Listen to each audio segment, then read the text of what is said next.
Hello mọi người, chào mừng mọi người đã quay trở lại với kênh YouTube của Tú Võ. Và trong video ngày hôm nay thì mình sẽ cùng các bạn bắt đầu về chuỗi series IELTS Speaking.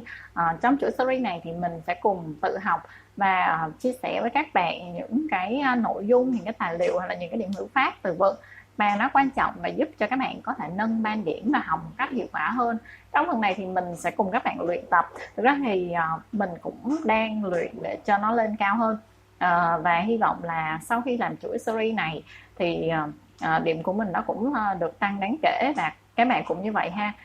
Quan trọng đó là chúng ta cần phải chăm chỉ và chúng ta cần phải ghi lại những cái điểm được và không được của mình trong nguyên một cái chuỗi series.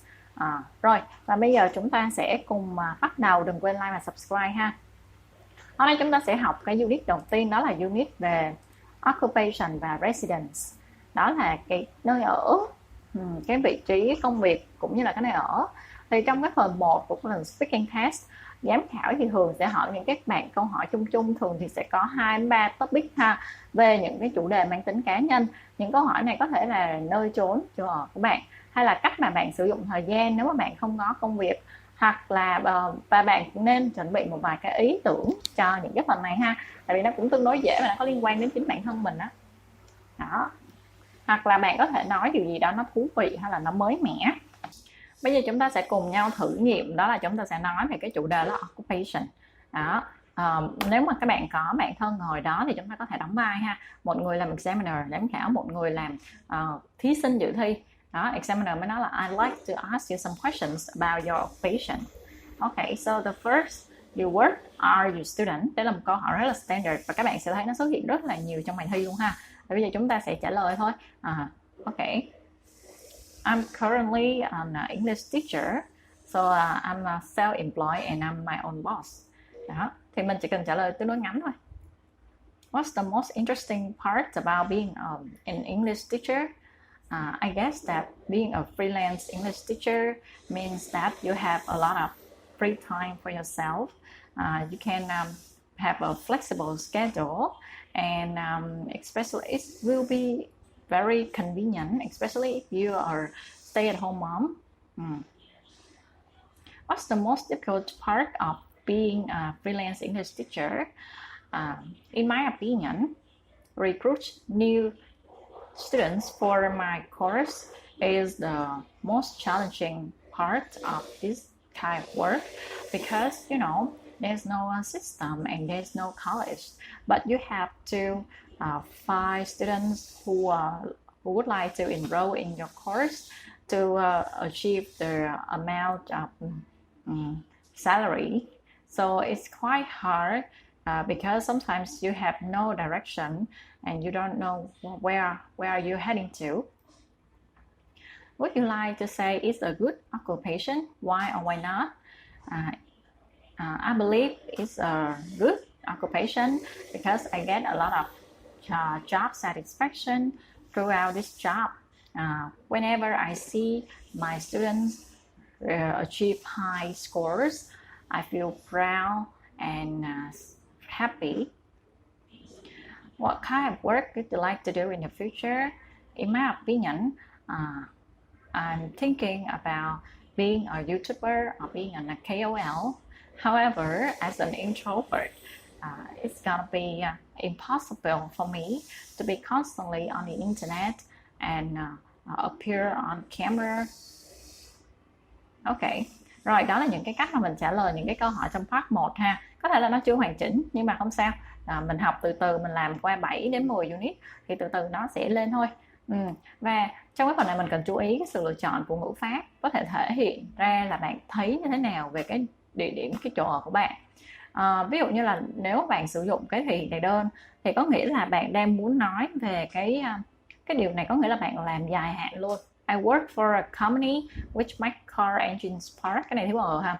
Tôi làm việc trong một công ty đó là sản xuất những cái động cơ xe. Thì cái điều này đó là sự thật thôi. Hoặc là nhà của bạn sản xuất cái gì đó, bố mẹ bạn trước giờ gia truyền làm thuốc hoặc là bán bánh chẳng hạn, thì bạn sử dụng cái thể hiện đại đơn. Cái thứ hai đó là thì hiện tại tiếp diễn, thì mình dùng hiện tại tiếp diễn để nhấn mạnh cái chuyện này chỉ là tạm thời thôi đó. Và nếu là học sinh thì thường bạn sẽ sử dụng cái này để mô tả là bạn đang học khóa nào. Ví dụ I'm working for a company which make car engine parts, hoặc là I'm doing a master degree in forest management. Đó, thì những cái chuyện này chỉ là hiện tại vài năm thôi. Cho nên là bây giờ chúng ta thử chọn ha, chọn cho cái nào nó phù hợp. Câu đầu tiên thì mình nghĩ đó là câu I'm studying chemistry. I'm studying chemistry. Câu B ha, tại vì cái chuyện này là học tại trường thôi. Câu số 2, cái chuyện mà bạn thất nghiệp hiện tại thì là chuyện tạm thời thôi ha. Và cuối cùng đó là gia đình sở hữu một cái chuỗi kính và tôi vận hành một trong những cái chi nhánh, cho nên là đây là sự thật ha. Đó. Và một cái nữa đó là chúng ta cũng cần chú ý những cái giới từ khi mà mô tả công việc, đó là bạn làm ở đâu, với ai, làm chức vụ gì, thì đây là những cái giới từ thường đi với work. Đó. Thì đầu tiên work, một công ty, thì work for, làm việc cho một công ty ha các bạn. Cái thứ hai đó là làm việc trong ngành quảng cáo, cho nên là mình sẽ là work in. Cái thứ ba đó là làm việc tại thư viện địa phương. Cái thứ tư đó là làm việc với một vài người thú vị. Thứ năm đó là làm việc về một vài cái dự án thú vị, working on ha, cho nên là on, work on. Câu 6 là work như là một người thiết kế ánh sáng rạp chiếu phim ha. Rồi bây giờ chúng ta lại tiếp tục đi vào những cái từ vựng mà nó liên quan đến công việc. Nó có thể là career prospects. Career prospects là những cái tiềm năng công việc. Job satisfaction là sự thỏa mãn đam mê công việc. Job security là sự an toàn công việc. Paid by the hours có nghĩa là bạn được trả lương theo giờ ha. Physically demanding có nghĩa là nó mệt mỏi về mặt cơ thể. Work long hours là bạn làm việc lâu dài, làm việc nhiều giờ. Như vậy thì mình sẽ chọn đáp án rồi. Bác sĩ thì thường phải làm gì đây? Đó, làm việc nhiều giờ ha. Cái thứ hai, tôi làm việc ở nhà ăn, ở cái tiệm cơm và tôi không có lương thường, cho nên là tôi được trả lương theo giờ. Cái thứ ba đó là tôi thích xem thì các con học. Đó lý do tại sao tôi có rất là nhiều cái sự thỏa mãn từ cái việc mà làm giáo viên. Câu này thì mình có thể chôn là that's why I get so much satisfaction from being a teacher. Đó, thì bạn cũng có thể sử dụng cấu trúc này và thay đổi thôi. From being an engineer, from being an IT engineer. Number 4, tôi không có làm việc cho một tờ báo, tôi là một cái người làm freelance. Điều đó có nghĩa là tôi không có cái sự an toàn về công việc gì hết. Câu số 5, trong bán hàng thì bạn có thể bắt đầu ở cái hàng cuối cùng và sẽ đi lên cái phía trên ha. Đó là một công việc có những cái tiềm năng công việc rất là tốt, career prospects. Rồi câu cuối cùng đó là tôi là người sửa đường. Công việc của tôi đó là lấp đầy những cái hố trên con đường và nó rất là mệt, và nó là một công việc physically demanding, đòi hỏi về mặt thể chất ha. Như vậy thì chúng ta sẽ cùng nhau khảo bài những cái từ vựng ở trong khung này. Triển vọng nghề nghiệp là gì? Career prospects. Mức độ hài lòng công việc là job satisfaction, trả theo giờ là paid by the hour, đòi hỏi thể chất là physically demanding, an ninh công việc, an toàn công việc đó là job security, làm việc nhiều giờ là work long hours. Các bạn thuộc hết không? Nếu mà chưa thì có thể quay lại cái slide trước ha. Và hãy chú ý là có rất là nhiều cái cụm giống như hồi nãy mình mới học á, trong tiếng Anh, cụm cố định luôn. Và việc học nó có thể làm cho cái tiếng Anh của bạn trở nên nó rất là tự nhiên, và nó sẽ giúp cho bạn cải thiện điểm số cả về nói và cả về viết ha. Và bây giờ chúng ta cũng tiếp tục điền những cái từ trong khung vào trong cái đoạn văn này để có thể học thêm từ ha. Tôi, rồi các bạn có thể dùng băng để mà điền vào ha. Tôi như thế nào đó, thì ở đây cần tính từ hoặc là danh từ. Tôi là người làm việc tự do ha. Tôi có những cái lớp học nghệ thuật chủ yếu cho những cái người nghỉ hưu, và tôi không có kiếm được rất là nhiều tiền ở great deal, nhưng mà tôi có dạt dào những cái nhiều cái sự thỏa mãn công việc, bởi vì tôi thấy những người mà chưa bao giờ cầm một cái cọ trước đây có thực sự tự tin trong cái việc mà học kỹ năng mới. Tôi không nghĩ là tôi có thể đối diện với cái việc mà có một cái công việc văn phòng. Cái sự tự chủ, the monotony could drive me mad, nghĩa là sự độc quyền làm cho tôi nổi điên lên. Những người trong văn phòng có vẻ như là làm việc rất là nhiều giờ và có những cái rủi ro đó là trở nên bị đuổi việc hay là sa thải. Không ai có thể đuổi tôi bởi vì tôi chính là sếp của tôi ha. Ok, ở đây có rất là nhiều cụm từ có thể hay, ví dụ như là I get immense amount of satisfaction, hay là gain in confidence and learn new skills. Đó. The second paragraph trong cái đoạn số 2 thì mình có thể là đưa vào những cái từ này vào trong cái đoạn ha.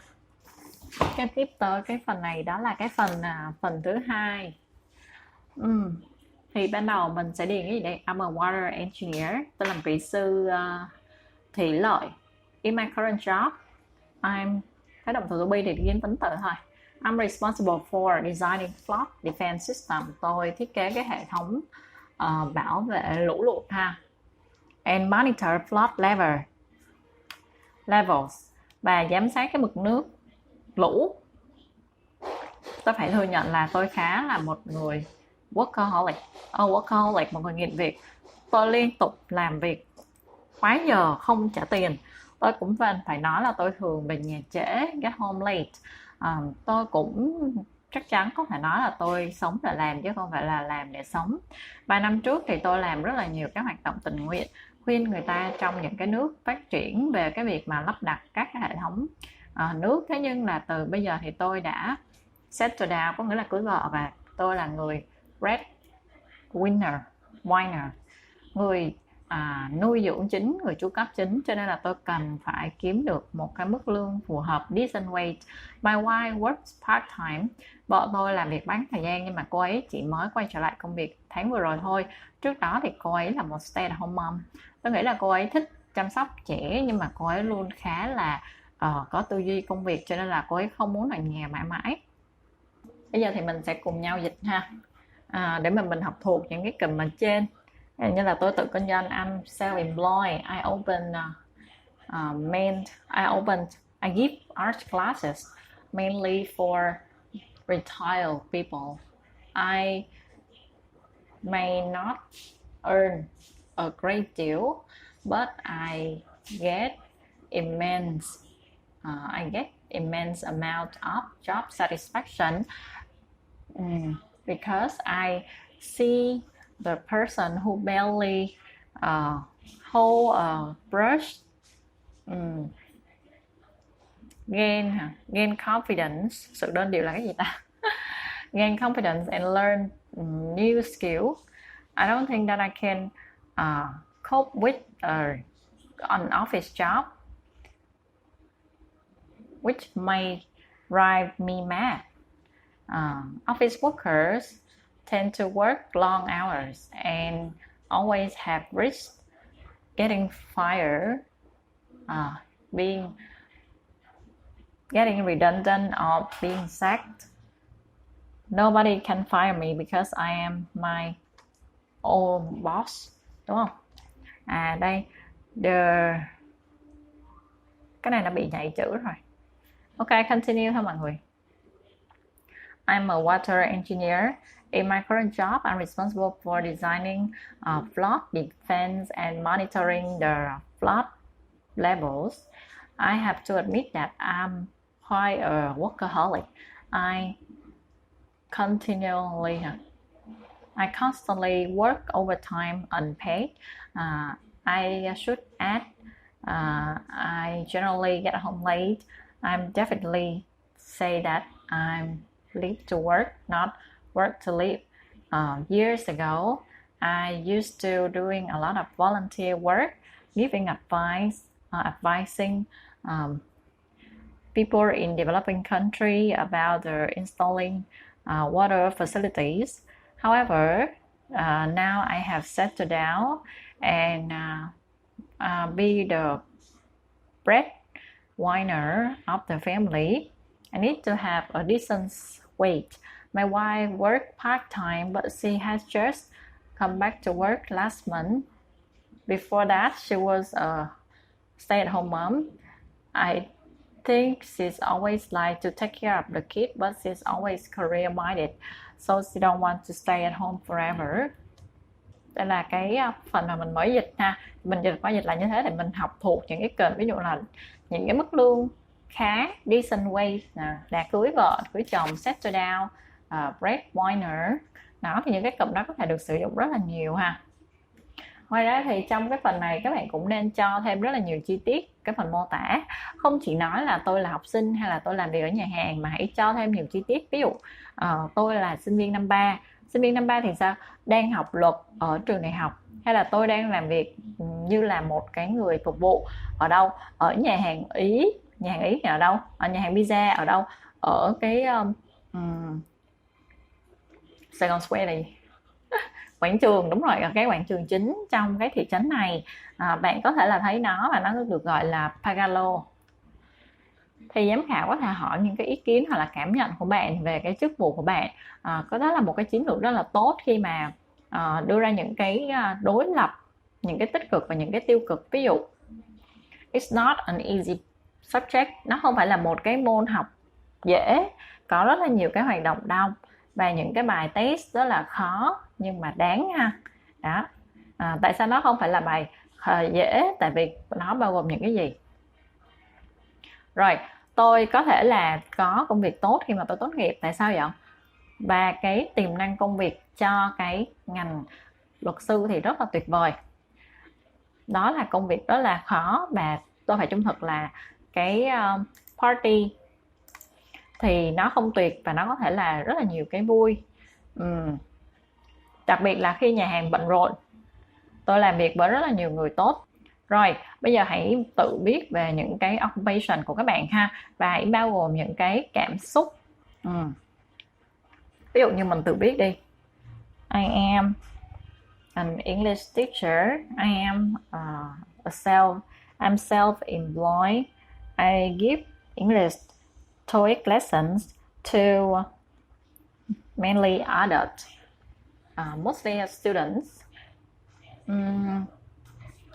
I'm responsible for designing English class, recruiting new students, doing the marketing activities, and also other admin or finance tasks. It's hard work because it includes a lot of details, and you have to work on different areas of your business. Sometimes I feel like I work harder than I used to when I was in corporate. However, this job it gets me a lot of job satisfaction from seeing other people developing their language skills. I don't have any college, but that's fine because I can be creative and be innovative in my project. Rồi, vậy thì mình đã sử dụng những cái thời gì? Đa phần mình sử dụng hiện tại. Vocabulary thì mình có sử dụng những cái vocabulary mình đã học rồi ha. I earn decent salary.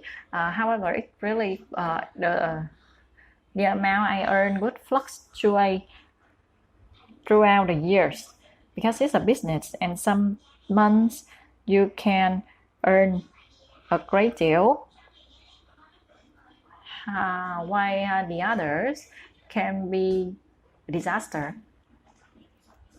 Rồi, ví dụ như the exam are difficult thì mình có thể nói là the exam are tough. I meet a lot of interesting people thì mình có thể nói là I've met lots of memorable characters. Bây giờ chúng ta sẽ chuẩn bị những cái ý để mà nói về cái vị trí của bạn ha. Và có thể sử dụng những cái ý ở cái phần từ vựng, những cái khung từ vựng bên dưới mà mình đã để ha. Đầu tiên, do you work? Are you a student? I'm self-employed. I'm an Toeic English teacher.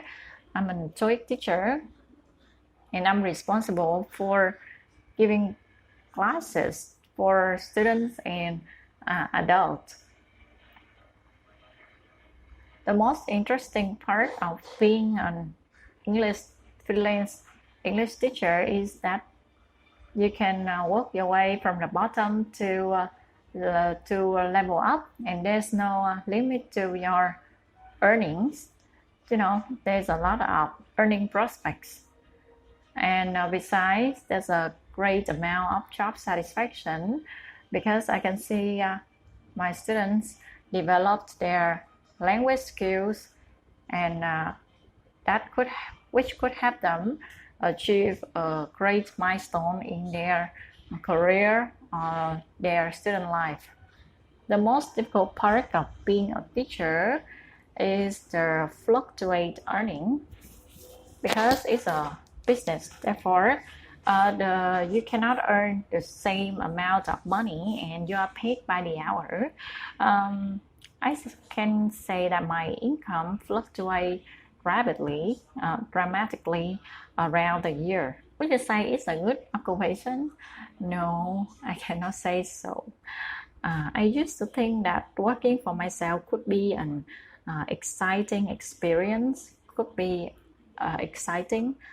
However, if you are your own boss, you will have to work long hours, and it's quite demanding. It's a demanding career because you cannot stop thinking about your work, and the pressure growing every day. If I had a chance, I would like to try to be a YouTuber to share my knowledge and my advice to other young generation.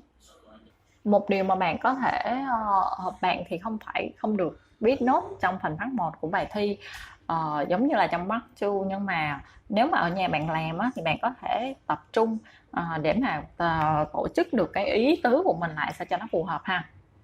Mặc dù một cái chiến lược tốt đó là hãy chuẩn bị cái ý và học thuộc những cái ngôn ngữ phụ thuộc, nhưng mà đừng có học thuộc nguyên một cái đoạn nói và sau đó nói trong bài test. Cái phần mà bạn nói thì cần phải nghe nó giống như là ngẫu nhiên đó, nghe nó giống như là một phát bạn nghĩ ra và bạn nói thôi ha. Bây giờ hãy biết một cái chi tiết về cái occupation sử dụng để mà sử dụng từ điển để mà ghi nó càng chi tiết càng tốt.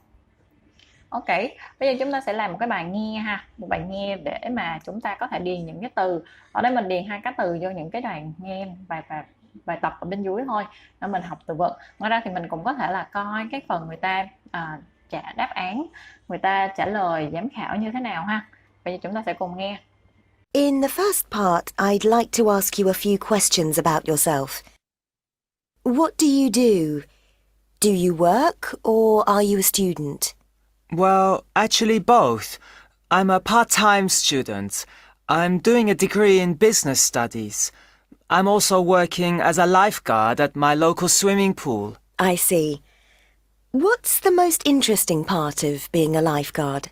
Well, to be honest, it's not a very interesting job. Most of the time, we just wait by the pool.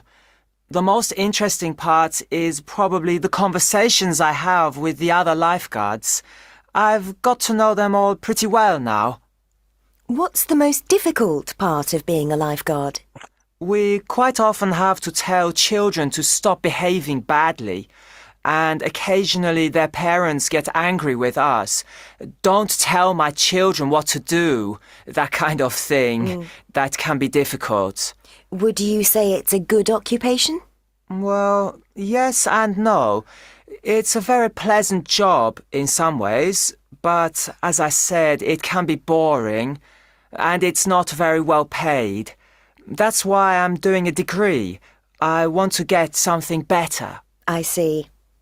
What are your career plans for the future? When I graduate, I want to get a job in a financial institution, maybe a bank or insurance company. I haven't decided exactly what yet, but something like that. Okay. Now let's talk about music. What kind of music do you like listening to? At the moment, I don't have a lot of time for listening to music, but my favorite type of music is... Vậy thì sau khi chúng ta đã nghe rồi, các bạn có thấy là cái phần recording nó có khác với cái phần mà bạn nói hay không? Liệu bạn có thể cải thiện nhiều hơn hay không? Đó, hãy nhìn vào những cái ý sau. Nhất đó là bạn có nhiều thứ để mà nói hay không? Giống như là cái bạn trong băng á, có không? Cái thứ hai là cái ý của bạn nó có kết hợp với nhau theo một cái logic không? Cái thứ ba đó là bạn có sử dụng những cái từ vựng tốt nhất chưa? Cái thứ tư đó là bạn đã sử dụng những cái ngữ pháp tốt nhất chưa? Và bạn có nói chuyện theo cái cách tự tin và thư giãn mà không có những cái ngập ngừng không?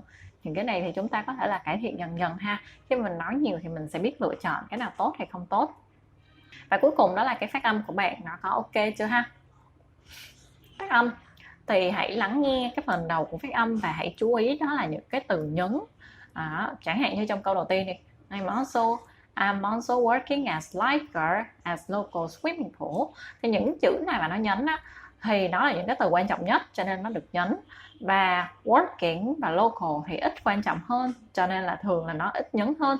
Những cái từ khác thì là những cái từ mà người nghe có thể là tự đoán từ các hoàn cảnh, cho nên là nó ít khi nhấn lắm các bạn. Và bây giờ thì chúng ta sẽ cùng nhau xem đây là những cái phần mà cái phần recording và mình đã tô đậm những cái chỗ sẽ nhấn rồi ha. Bây giờ chúng ta có thể là cùng đọc với nhau để mà chúng ta có thể học. Chẳng hạn, Good morning, my name is Janet Miller.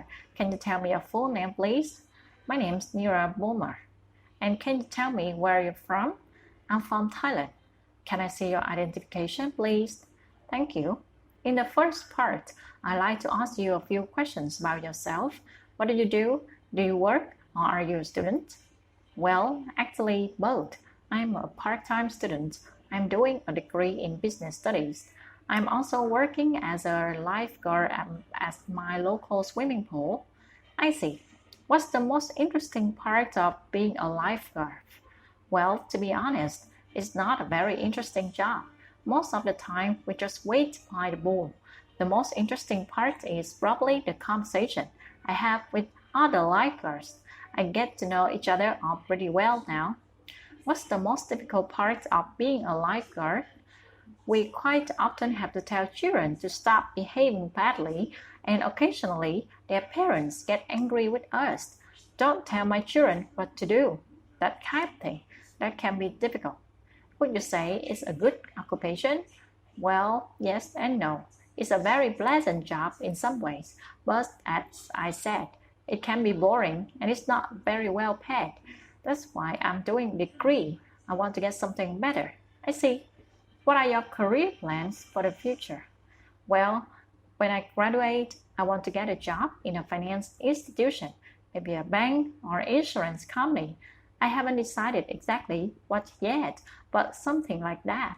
Okay, now let's talk about music. What kind of music do you like listening to? At the moment, I don't have a lot of time for listening to music, but my favorite type of music is... Như vậy thì chúng ta sẽ cứ trao đổi lượt để mà đọc thôi ha. Rồi, bây giờ thử là sự trả lời những cái dạng câu hỏi sau. The first, mô tả những cái nơi mà bạn làm việc hay là học.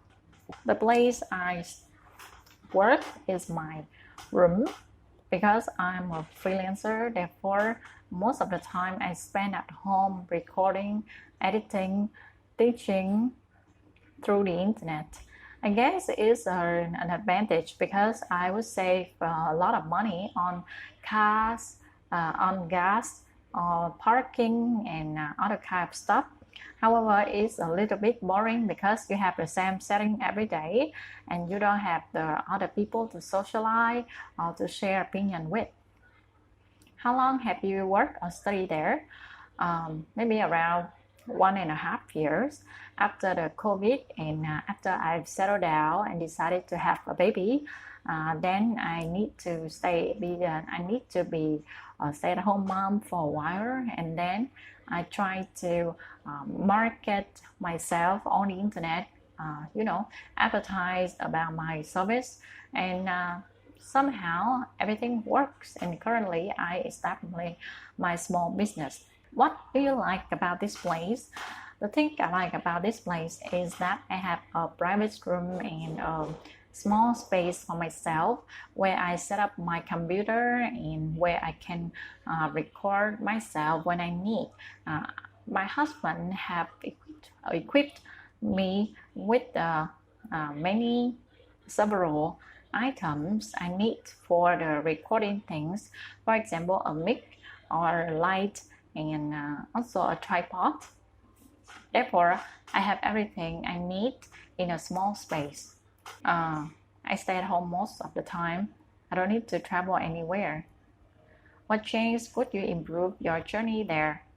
I think that in the future, I want to have a dream office at home, where I decorate each wall with different wallpaper, and I can have different setting at the back, so I can give some, I can spice up my background in the videos. Also, I hope to have natural light in my room. For example, that I can work in front of a window.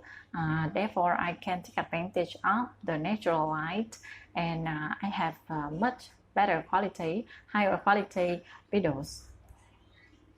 Ở trong này có một cái mẹo, đó là giám khảo có thể cân nhắc những cái phát âm khi mà quyết định cái điểm họ cho bạn ha. Thì dĩ nhiên họ sẽ không hy vọng bạn nói chuyện như một native speaker, nói chuyện như một bạn xứ đâu, nhưng mà dĩ nhiên đó là tốt hơn, vẫn nên cải thiện phát âm càng nhiều càng tốt ha. Thì bây giờ chúng ta sẽ vào một cái phần nữa, đó là nơi ở. Thì như chúng ta đã nói, đó là trong phần speaking part 1, giám khảo sẽ hỏi bạn những cái câu hỏi cá nhân về công việc, về sở thích, và trường hợp này là về nơi ở ha. Chúng ta cũng cần chuẩn bị những cái ý tưởng về nơi ở. Hãy cùng thử ha. Đó, ví dụ như giám khảo sẽ nói là I like to talk about the place where you live. Và bắt đầu, can you describe the building you live in? Vậy thì mình trả lời ha. Currently, I'm living with my nuclear family in a small house in Toeic City, and it's a small house with one living room, one bedroom, and a kitchen. It's only 40 square meter. It's not spacious, and I have to say that it's just like a cup of tea. Is it similar to other buildings in the area? Yes. Actually, most of the house in these areas are constructed quite similarly, because actually it's it's illegal to build a house in my surrounding area. So most of my house are just built in a temporary way. You know, it's really easy to pull down this house, and they have the same size, like 40 or 50 square meter. So it's pretty small, and we even have the same design of the door. Yeah, in my opinion, it's conveniently located in nearly outskirts of the city.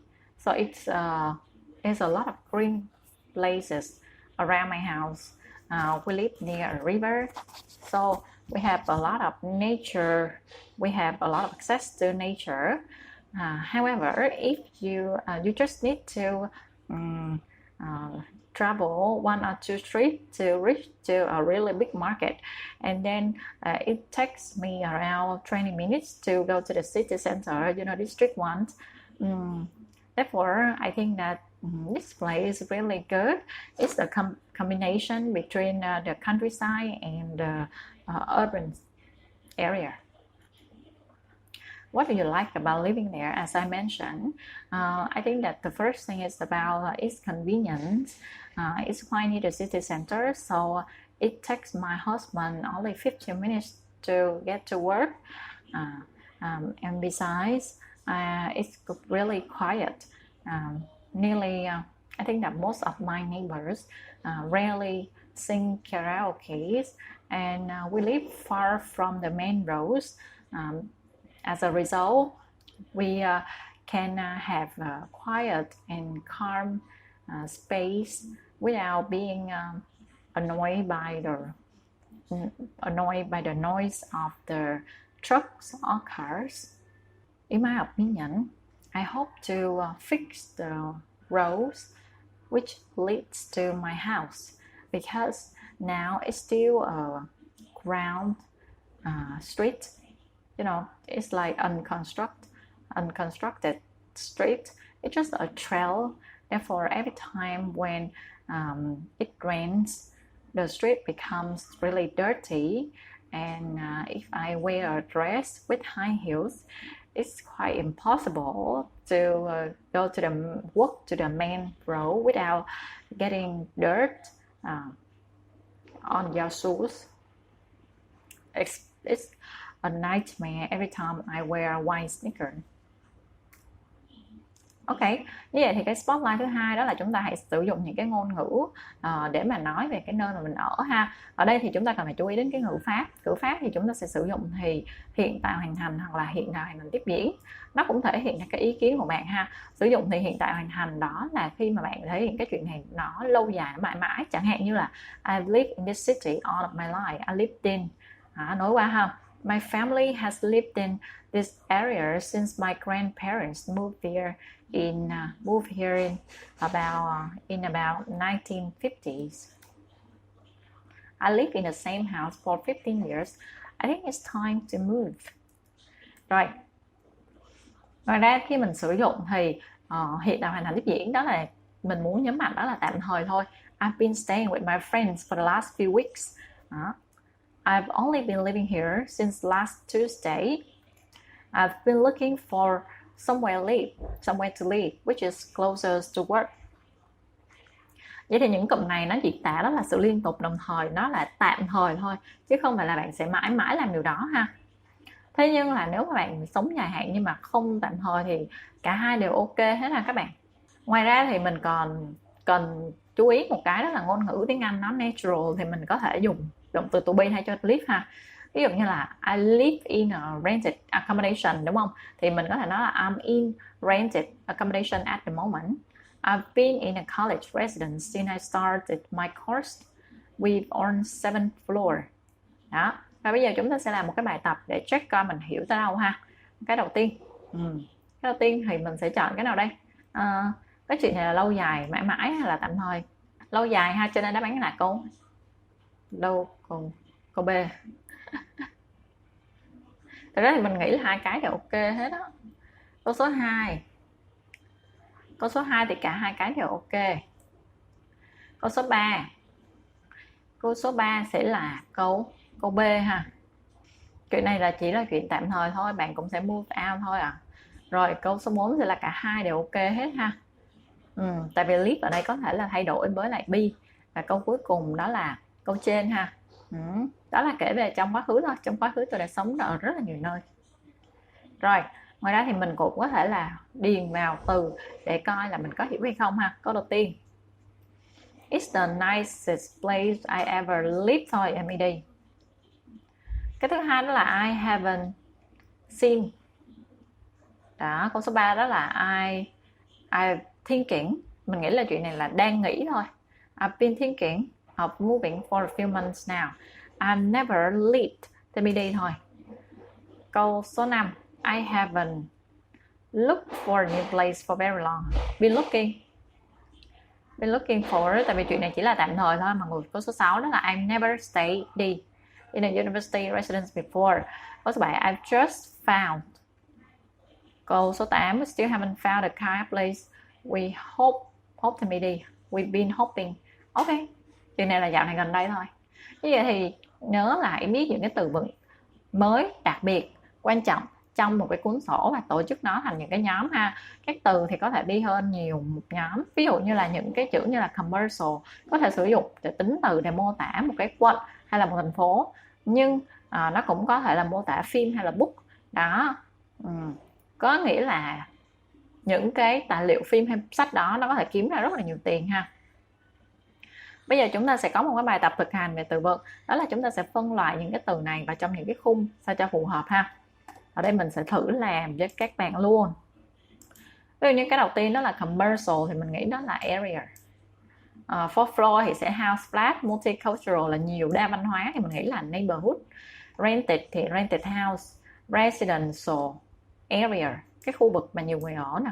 Rural area. Xe thì xe house, spacious house. Suburban area, 3 story là 3 tầng ha. Một cái tòa nhà 3 tầng, 2 phòng. Urban area. Đó. Đúng rồi ha. Như các bạn ở đây mình có thể học những cái ví dụ như là tôi sống trên cái căn hộ trên lầu 4, 4th floor. Tôi sống ở căn hộ thuê. Hoặc là tôi đang chia sẻ căn hộ, hoặc là căn hộ rất là rộng, hay là nó 3 tầng, 2 phòng ngủ. Còn khu vực thì khu vực commercial, cái khu vực này là chuyên kinh doanh, ví dụ như là quận nhất chẳng hạn. Multicultural là đa văn hóa. Residential là chuyên ở. Rural là ở nông thôn. Suburban thành thị. Đó. Vậy thì mình sẽ điền vào những cái từ vựng ở trong đây sao cho nó phù hợp ha. Câu số 1, cái khu vực này của thành phố thì rất là multicultural, tại vì có chữ on around the world nè. There are wonderful shops and cafes from around the world. Number 2, you wouldn't call my flat spacious. It's just like living in a cupboard. Đó, bạn sẽ không có thể gọi cái căn hộ của tôi rộng rãi được. Nó giống như là sống trong một cái tủ, trạm tủ vậy á. Câu số 3 đó là không có nhiều người sống ở commercial district hay mọi người sống ở cái khu vực thương mại. Hầu hết nó chỉ là shop và office thôi. Câu số 4, it's very rural. Đó rất là xa, lâu xôi, hẻo lánh nơi mà tôi sống ha. Chúng tôi phải đi ít nhất 30 cây số để đi đến thị trấn gần nhất. Câu số 5, nó tốt để có nơi chuyên của bạn nhưng mà thường là rẻ hơn để live in a share house or flat. To get to the city center, you go past kilometer after kilometer of the suburban housing. Đó, suburban là ngoại ô thôi các bạn. Bây giờ mình sẽ cùng nhau dịch ha, tại vì cái phần bài tập vừa rồi á, nó cũng có rất là nhiều cái từ vựng hay để các bạn có thể học. Phần này của cái thành phố rất là đa văn hóa. This part of the city is really multicultural. There are shops and cafe and wonderful cafe from around the world, đúng không? Đó. You cannot call our space, our apartment spaces. It's like living in a cupboard. There's not many people living in a commercial area. There are mostly shops and office. Where I live is really rural. You have to travel at least 30 kilometers to get to the nearest town. Having your own place is good, but it's much cheaper to live in a share house or flat. To get to the city center, you have to travel, you have to go kilometer after kilometer. Cái cuối cùng đó là to get the city center, you go past kilometer after kilometer of doing suburban housing ha. Ok, rồi mình cũng đã học được khá rồi ha. Ngoài ra thì có những cái từ này nó sẽ là những cái tiếng Anh hoặc là tiếng Mỹ. Ví dụ như lift thì nó sẽ bằng với elevator, apartment nó bằng với flat, ground floor nó bằng với first floor, sidewalk nó bằng với pavement, crossroad bằng với intersection, main road bằng với highway, downtown bằng với town center. Và những cái thằng này thực ra thì không ảnh hưởng gì hết các bạn ha. Bạn xài cái nào cũng được, quan trọng đó là hãy xài thống nhất. Ví dụ như bạn đang xài Anh thì phải xài Anh, đang nói lift thì phải nói flat, ground floor, pavement, kiểu như vậy. Còn trường hợp mà bạn muốn xài Mỹ thì hãy xài Mỹ hết ha, cho nó thống nhất. Và thêm một kỹ năng nữa đó là hãy kết hợp những cái chi tiết để đưa ra một câu trả lời nó phức tạp hơn. Tại vì giám khảo có thể là chuyển cái câu hỏi đó nó đến những cái lĩnh vực liên quan. Ví dụ như cho câu hỏi đầu tiên đó là hỏi nơi bạn có thể sống, thì câu hỏi đó có thể dẫn đến đó là những người bạn sống cùng hay là thói quen bạn sống tại nhà. Thì bạn nên bao gồm rất là nhiều chi tiết thông tin hoặc là về cảm giác của bạn ha. Ví dụ có nghĩa là người ta chưa hỏi là mình đã trả lời rồi. Tôi sống trong một cái căn hộ nhỏ với 2 học sinh khác. Nó không rất là tiện cho thành phố nhưng mà nó rất là rẻ và nó gần trường đại học nơi tôi đang học hiện tại. Ok, bây giờ thì mình có thể viết nốt. Ví dụ như là nhà của mình đi. Đó, những người mình sống cùng mà cái thói quen của mình ở nhà đó là gì? Chúng ta hãy viết những cái câu phức và yêu cầu hãy gộp những ít nhất 3 cái thông tin trong cái khung hồi nãy mình mới biết ha. Ví dụ, giám khảo hỏi là do you still live there? Thì bạn này bạn nói là có, tôi vẫn còn sống, hầu hết gia đình và bạn bè tôi sống trong khu vực này. Và một lý do tôi chọn học ở trường đại học địa phương đó là tôi không phải tìm nơi để sống chỗ khác. Đó, thì cái câu nó sẽ phức tạp hơn ha. Và bây giờ mình sẽ cùng nhau làm một cái bài tập khác, cũng là luyện tập luôn. Mình cứ dùng băng lại và mình tự trả lời ha. Đầu tiên là hãy mô tả cái nơi mà bạn lớn lên. Yeah, I grew up in Hormone province. It's in the outskirts of Ho Chi Minh State. When I moved there, when I was in second grade, it was quite a rural area, and you can see a lot of fields and boring dome house sitting there. However, nowadays it has changed dramatically as there are more people moved there from other area. So it has become much more developed than it was used to. than it used to, and you can find a lot of big green restaurants or coffee shop there. And I intend to move back there maybe next year. No, currently I'm living with my husband and my mom in Ho Chi Minh City, in Thủ Đức district, because it's much more convenient for my husband to commute to work. Yes, my parents have lived there for nearly 2 decades, and currently they still live there because they are familiar with their surrounding, the neighbors or everything, and also it's conveniently located in an fully developed area where you can find market, church, hospital nearby. It has changed significantly since I was young, and nowadays it has become more crowded. It has become more crowded and developed as there are more restaurants, more coffee shops, and even factories there. In my opinion, I like living there because it's a quiet place and the street quite wide. It's not as narrow as Ho Chi Minh City, and there are less traffic. So it's a quiet and calm, peaceful town, but it's not really far from city center. The street I'm living in is 38th Street. It's located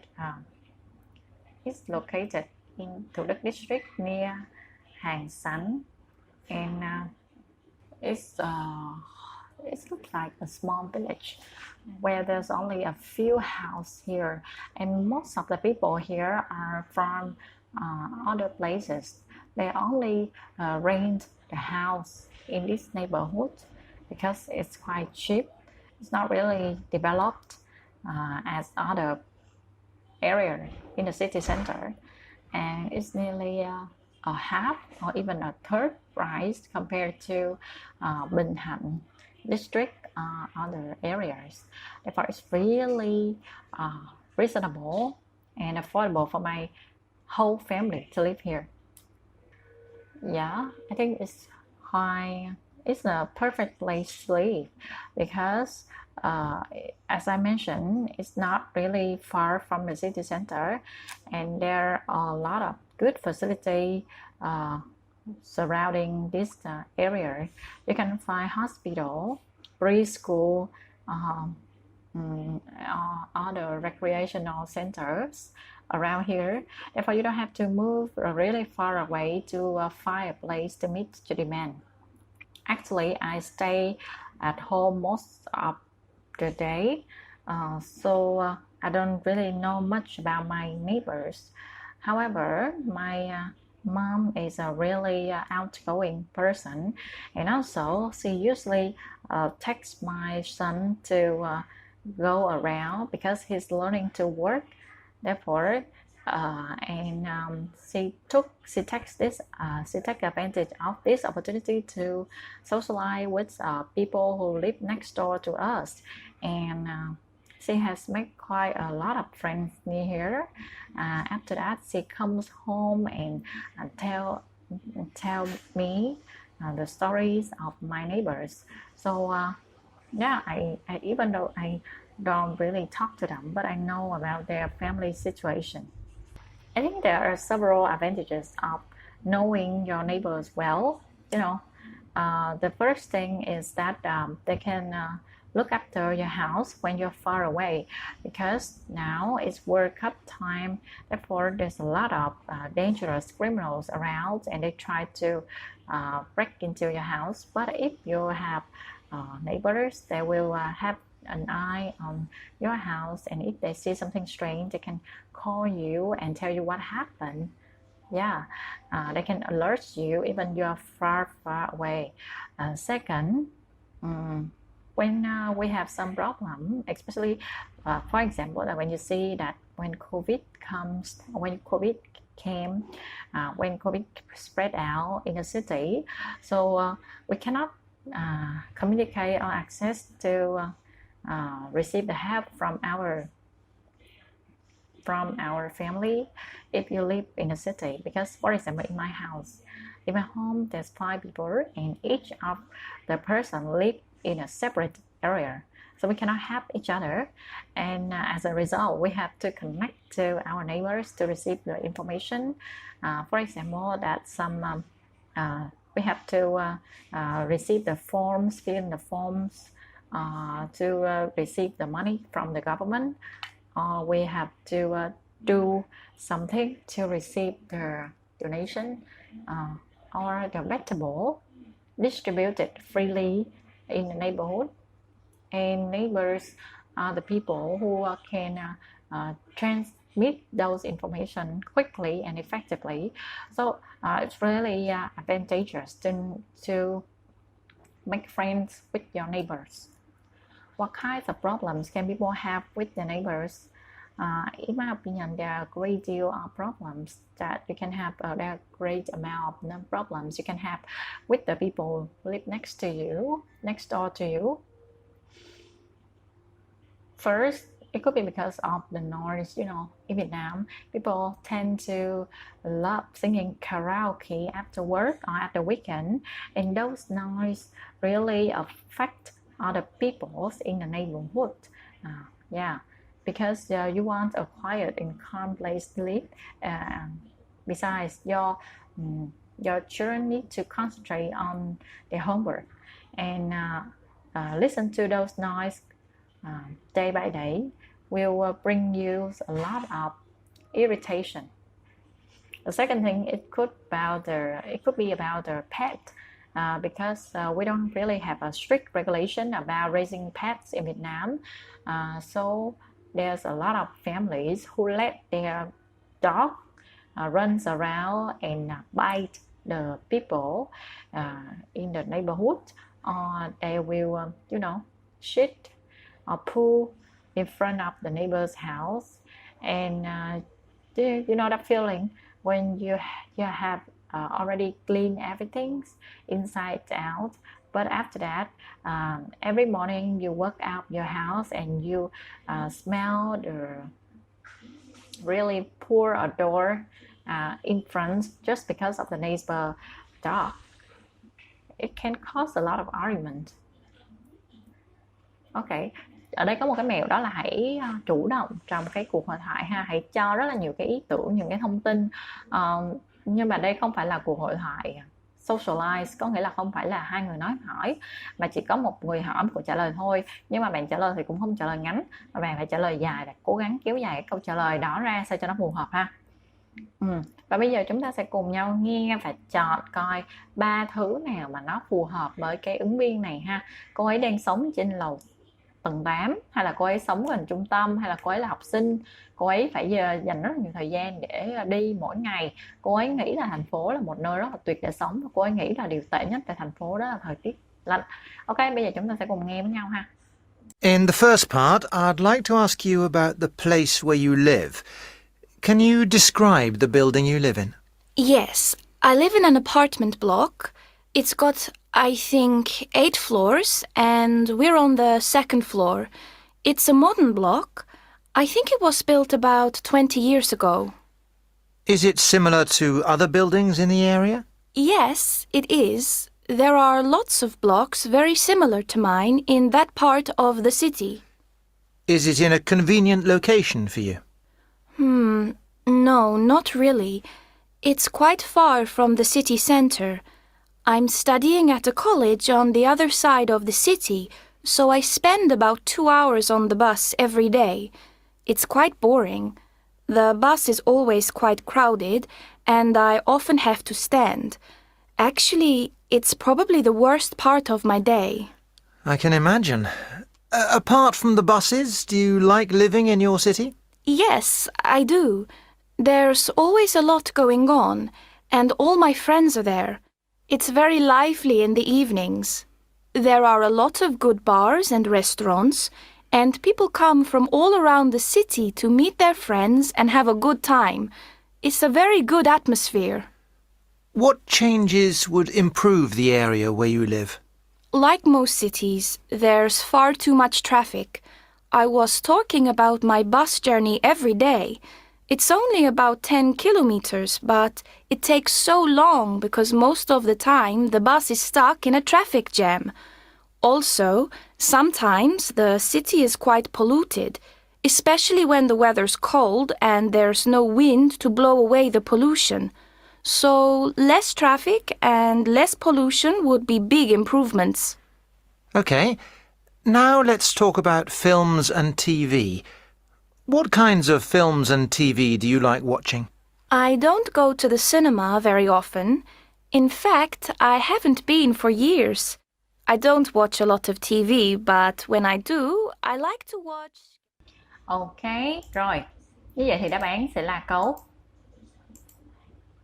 Okay, so students, she had to spend a long time traveling every day and thinks city is a good place to live.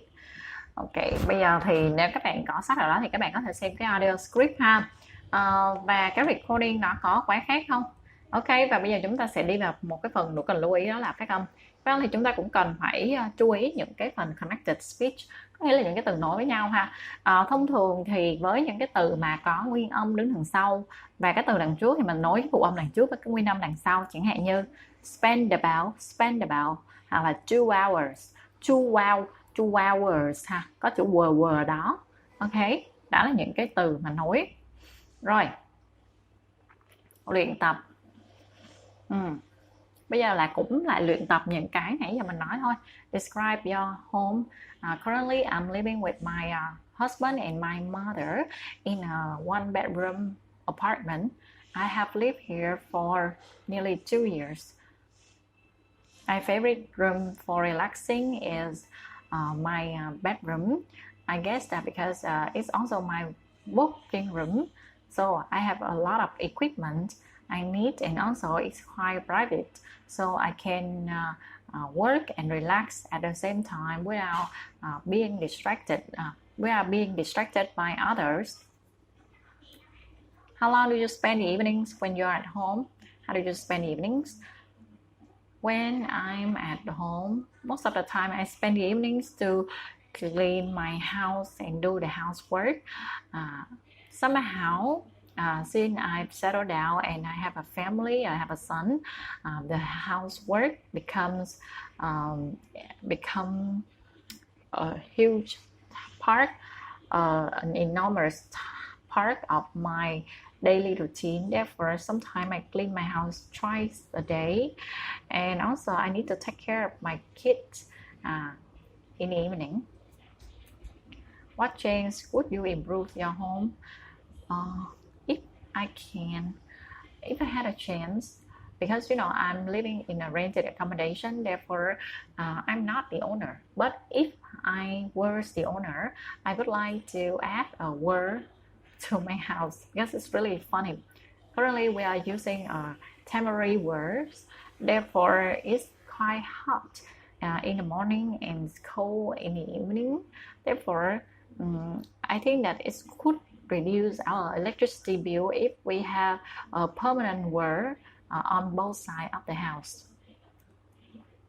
Ok, và bây giờ chúng ta sẽ là đi vào phần cuối cùng để mà củng cố lại kiến thức ngày hôm nay ha. Ngày hôm nay thì chúng ta có nói về những cái nghề nghiệp, cho nên là chúng ta hãy tìm những cái từ trong cái bài này để mà mô tả những cái check lương hàng tháng, thì có thể là wage hoặc là salary ha. Những cái thỏa mãn mà có thể đến từ công việc là job satisfaction. Một người làm việc tự do hoặc là làm cho nhiều khách hàng khác nhau thì là freelancer thôi. Ok, đó. Rồi, ngoài ra thì chúng ta cũng nói về những cái nơi ở đi. Đó, thì khi mà nói về những cái từ khác nhau về commercial, đó, từ trái nghĩa với commercial là residential. Một cái 10 floors thì là 10 story hả? My flat is on the ground next to lift thì có thể là my apartment is in the first floor next to the elevator, đúng không? Đó, 10 story, đúng rồi. Rồi, ở đây thì mình dùng collocation, có nghĩa là những cái giới từ nó đi với những cái từ này ha. I'm doing a degree thì đi với giới từ in physics. Cái thứ hai đó là I'm currently working as an office cleaner, but it's only temporary. Cái tiếp, mình có thể là đưa ra những cái cụm với nhau ha. Work in a trade, work in advertising, work in information technology, work in education, work for a company, work for Samsung company, work on a personal project, work on an important project, live in a house, live in a commercial building, live on 10th floor. Rồi, cuối cùng là phần phát âm ha. Mình chú ý coi là những cái từ nào nó sẽ nối với nhau được mọi người. Những cái từ nào nối với nhau, và cái từ thứ hai đó là cái từ nào mình sẽ nhấn ha. Và đáp án sẽ là ở đây. Những cái từ mà mình highlight thì là những cái từ cần phải nhấn, bởi vì nó là những cái thông tin quan trọng. Cái thứ hai đó là những cái chỗ này mình sẽ đọc nối. Ví dụ parents in, parents in a, flat on, đó. Floor of. I live with my parents in a flat on the top floor of a 15-story building not far from the city center.